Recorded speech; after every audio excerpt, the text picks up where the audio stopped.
Okay? And that's right there in the middle, and then the other. Okay? All right, so that's inflection point. Now, let's not label any numbers yet. We're about to do that, but down below that, let's do y prime. And y prime is this thing right here. Well, that must be parabola. And there's only one important place to measure here. Vertex. That is the vertex, otherwise known as, Inflection point. okay, not an inflection point, because it doesn't change concavity. It is a what? Relative minimum. It is a relative minimum. And I suppose you could actually call it an absolute minimum. Very good. Okay, and that's that little value right there, okay? I have a question. Would you know on the first derivative test that we did on the A? Yeah, this one? Yeah. On the last two, it's negative and plus in the end. Mhm. And on the second derivative test we did, it's the same sign. Like Right. yeah. So would that be the same every time? Not always, they can definitely change. Ah. What this is actually the location of this graph, whether it's Yeah. above or below the x-axis is what it actually is. Alright. And these can have no tie, or they can be exactly the same sometimes. So, yep, just depends. All right, so those are our pictures. Now let's go back and put it in numbers and see if you can figure out what numbers these are based off the two tests we did. All right, let's start with the relative maximum.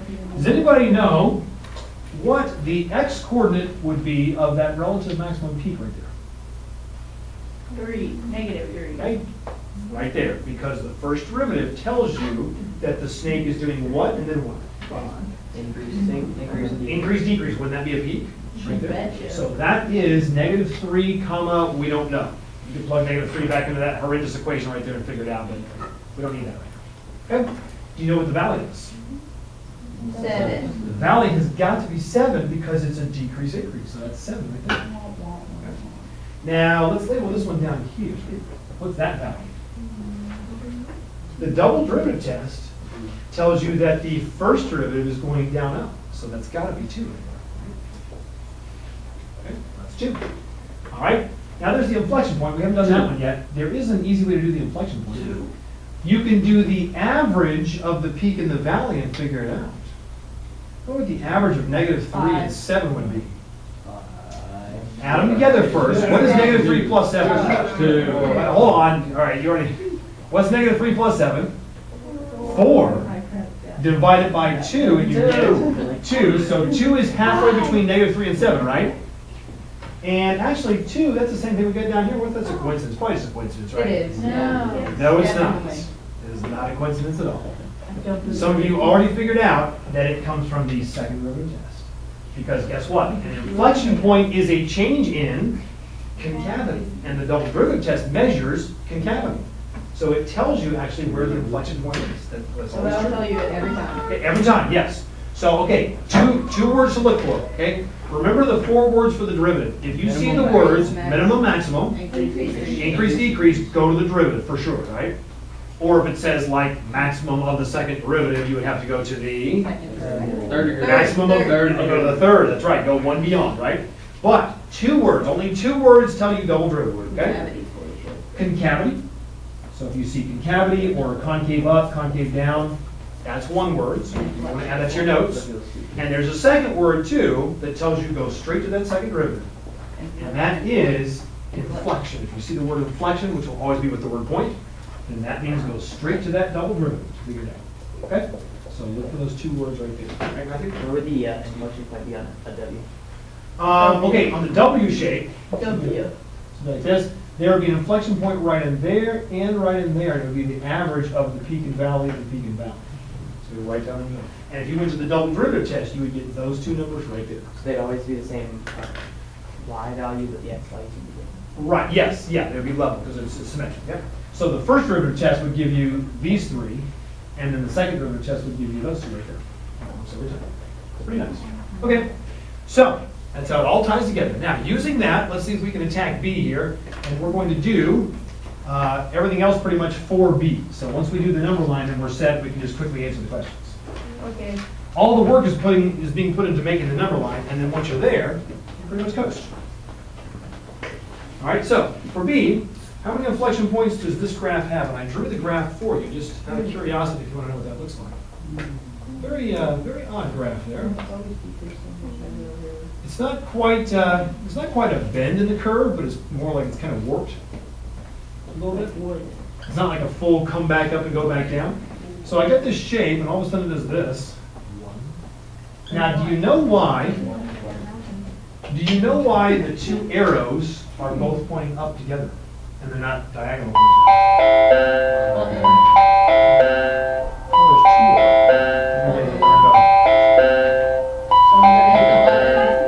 You have to say button like, make sure the camera. Usually Taylor's our camera The guy. red button. All right, ready? Magic.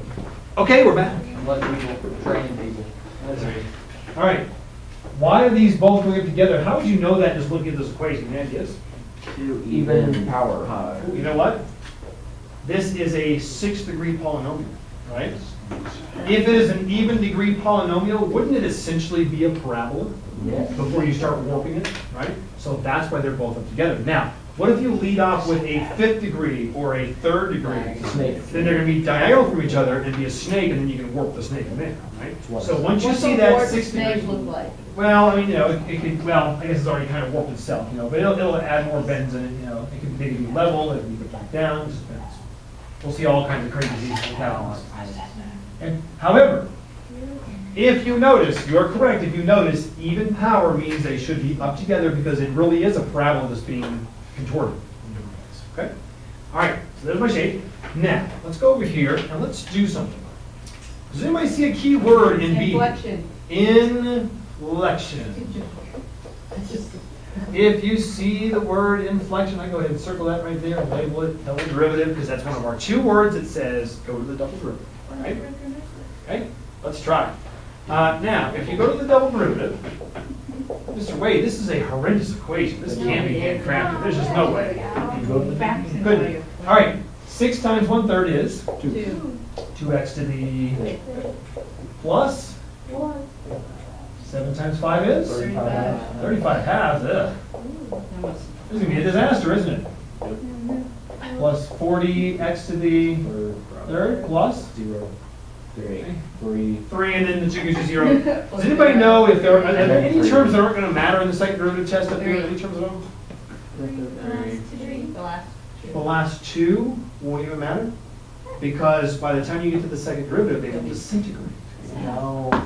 You know what that is? That's a 0 power right there, x to the 0, and that's x to the first. Anything lower than x squared would disintegrate, all right? Okay? So they don't actually matter. So I just put those on the end for fun. Okay, so next one. 10 x to the 4th plus 35 times 4. Oh, Mr. I'm Wade. not doing it. Okay, wrong, incorrect 70. statement first of all. Okay, we are not thinking multiply 35 times 4. Divided by the Using all those brilliant honors brains out there and saying always look for the cross cancel, right? Always. Bring the 4 down, but cross cancel, make it 2 times 35 is 70. Don't make it 140 over 2, that's ridiculous. Okay, no, do that. Then we'll have these gigantic fractions in calculus. You'll be like, what do I do? You just cross cancel, it'll be easy. Right? Okay. 120.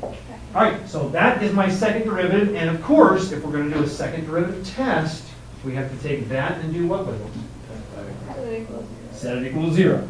Do that first. That's going to give you the neutral place, 10x squared. All right, let's take out a 10x squared. Excellent. I like you in the front row. Okay, so x squared. No, I mean, I like you in general.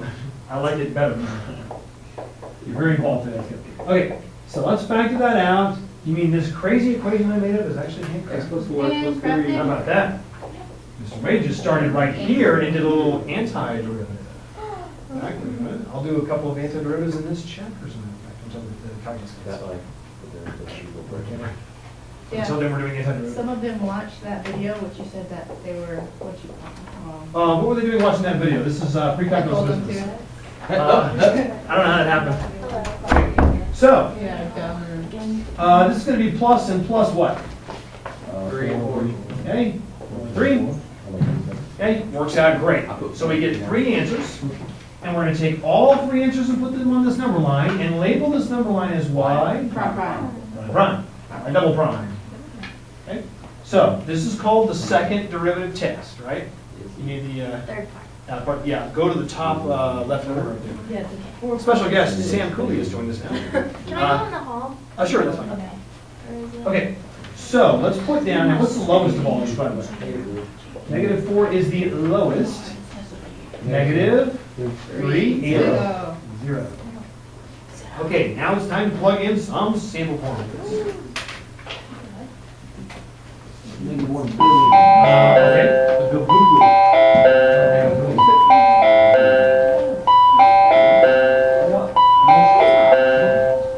I like that. Close enough. All right. Negative. How about negative Google? All right. Let's do that. Google.